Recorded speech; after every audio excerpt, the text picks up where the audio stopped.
first attempt at growing some sweet corn, and then we've got some black jack zucchinis, Lebanese zucchinis, some Jap pumpkin, some existing plantings of rhubarb, added one strawberry planting with these ones, got a bit of I think it's silver beet or rocket going to seed poorly there, and some rainbow chard going to seed.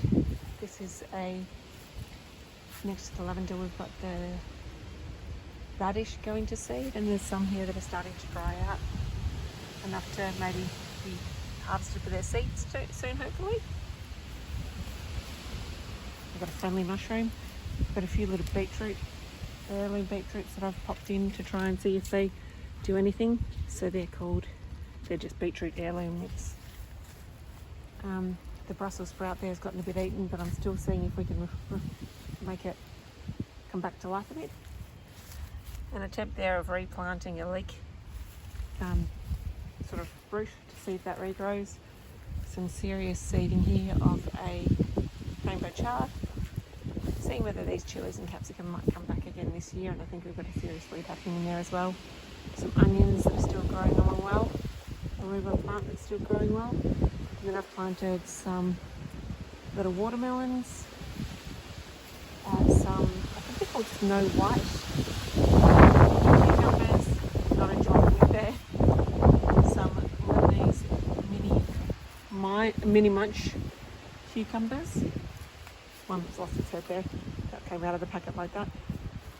And then we've got 4 varieties of tomatoes here. We've got the Sunrise Bumblebee, the Red Fig.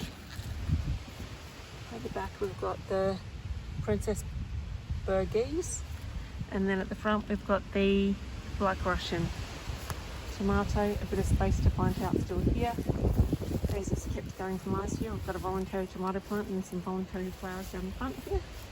And then I've planted out some snow peas and some regular peas, some carrots in the front, Dutch carrots, some mini sweet yellow cucumber at the back there, and we've just got a mixture of cucumbers here, and then some chilies. So there's a long cayenne hot chili at the back, or medium chili, and some other smaller chilies to see if I can get them going again.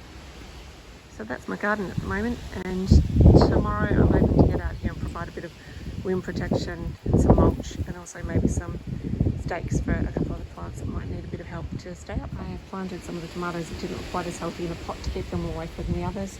I've got some cos lettuce going to seed there with a little bit of strawberry in there as well. I've got some flowers to plant out tomorrow. Here, some coriander going to seed. We've got some native flowers at the back in a pot there, some mint. So I've got some normal mint that I've added, some chocolate mint and some peppermint tea mint too. A new planting of parsley in this previous one, which is going to seed, which I'm hoping to collect the seed of that for. Down here I've got a Marie Antoinette Hebe plant. I have no idea what that's going to do. Some thyme that's going to seed, but it's still tasty. A couple of varieties of basil in here. So I've got a sweet basil and a Greek culinary basil, and only one of these Reuben basil sort of survived the planting process. And in here I've tried just planting a couple of eggplants, a couple of cucumbers and a couple of chili plants and see how they go.